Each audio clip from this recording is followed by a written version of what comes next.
بہت بڑا بادشاہ اپنے بچے کے خواب میں آیا اور آ کر اس نے کہا، اے میرے بیٹے، میں تجھے بتاتا ہوں کہ ہم کتنے محتاج ہوتے ہیں عالم برزخ میں، اتنی ہمیں شدید ضرورت ہوتی ہے۔ اے میرے بیٹے، جا گوشت خرید، گوشت کھا، اس کی جو بھی تم نے یخنی بنانی ہے بنا، پی، مزے کر، لیکن جب اس کی ہڈی تم جا کر کتوں کے سامنے رکھو گے تو اگر تم ہڈی کو جو تم استعمال نہیں کر رہے ہو، اگر تم یہ کہہ دو کہ اس کا ثواب میرے بابا کو مل جائے، تو ہم اس ہڈی جو ایک جانور، نجس جانور کو مل رہا ہے، اس ثواب کے بھی ہم محتاج ہیں۔ ہمیں اتنی ضرورت ہے ثواب کی، اس لیے ہمیں کچھ نہ کچھ بھیجتے رہو۔ خدا را نیت کریں، اگر والدین زندہ نہیں ہے خدا انہیں غریق رحمت فرمائے، ہر عمل صالح جو آپ انجام دیتے ہیں آپ نیت کریں کہ اس کا ثواب میرے والدین کو مل جائے، میں جو مستحب کام انجام دوں اس کا ثواب میرے والدین کو مل جائے، یہ نیت کرتے ہیں۔ لہٰذا جو شخص اس دنیا میں بہترین انداز سے اپنے والدین کی خدمت کرتا تھا، لیکن مرنے کے بعد جو اس نے چھوڑ دی، تو قیامت کے دن اس کو پکارا جائے گا کہ یہ عاق والدین ہے، یعنی والدین سے دور تھا۔ اور کبھی الٹا ہو سکتا ہے، مثلا میری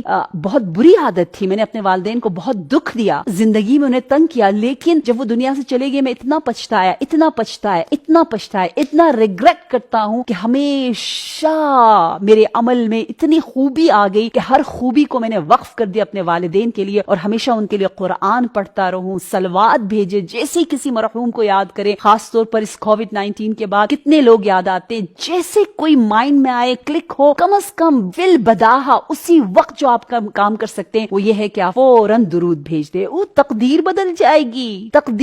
جائے گی اس مرحوم کی، وہ کتنا خوش ہوتا ہے۔ جس طرح ہم کسی بہت ہی بڑے فنکشن میں جہاں آپ کو ایوارڈ مل رہا ہو، جہاں آپ کو کوئی پرائز مل رہا ہو، آپ کیسے بن ٹھن کے تیار ہو کہ خوشی اس فنکشن میں جاتے ہو، کہتے ہیں اس طرح سے شب جمعہ وہ بے چینی سے، خوشی سے انتظار کر رہے ہوتے ہیں، اسپیشلی جیسی خبر آتی ہے فرشتے اعلان کرتے ہیں طبق نور میں وہ تحفوں کی شکل میں ہمارے سورہ فاتحہ، سورہ یاسین، سورہ ملک، سورہ واقعہ جب فرشتے لے کر آتے ہیں اس ٹرے میں، اس سینی میں، اس نور کے سینی میں، تو کہتے ہیں ایسے خوشی جاتے ہیں جیسے کسی بہت حسین فنکشن میں جا رہے ہو۔ لہٰذا کبھی فراموش نہ کریں اپنے ان اقربا کو جو اس دنیا سے جا چکے ہیں، اور ایک درود بھی بھیج دیں، اور بعد میں بیٹھ کے آرام سے کوئی سورہ پڑھ لیں، نہ کہ ہمارے پاس وقت نہیں ہے۔ آپ کو پتہ ہے آیت اللہ بروجردی کہتے ہیں میں نے ان اوقات میں 13 جز آف قرآن کو حفظ کیا، میمورائز کیا، جن اوقات کو آپ لوگ وقت ہی نہیں سمجھتے ہو۔ مثلا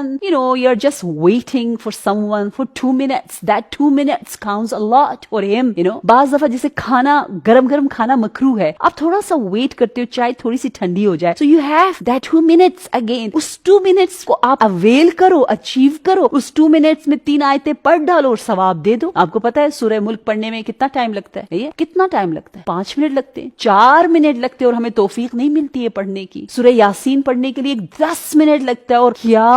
انقلاب لے کر آتا ہے، کیا ہمارے پورے جینز کو، ڈی این اے کو بدل دیتا ہے یہ سورہ، ہم اس کی قدر نہیں کرتے۔